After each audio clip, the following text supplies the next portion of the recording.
ఇంటిలో ముగ్గురు వ్యక్తులు ఉన్నారనుకోండి.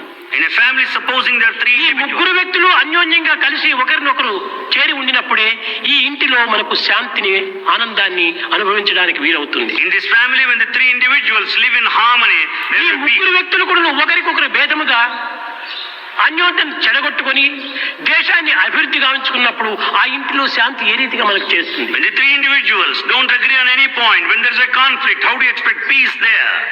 కనుక ఈనాడు శాంతి అంటే ఏ రీతిగా మనకు లభ్యమవుతుంది? Peace, when we say today, how దేహమనే గృహమునందు in this body which is, మనసు, వాక్కు, క్రియ అనే ముగ్గురు వ్యక్తులు ఉన్నారు. there are three individuals, thought, word and deed. ఈ ముగ్గురు వ్యక్తులు ఏకంగా ఉండినప్పుడే మనకు శాంతి లభ్యమవుతుంది. When the three are in harmony, you will have peace. మనసు మాట వాక్కు వినటం లేదు, The word doesn't coincide. వాక్కు మాట క్రియ చేయటం లేదు. The word confess, it doesn't Shanti go with ఎట్లా మనకు action. లభ్యమవుతుంది? How do you get peace? ఈ మూడింటి యొక్క ఏకత్వమే నిజమైన శాంతికి మూల కారణం. The harmony of the three ensures peace.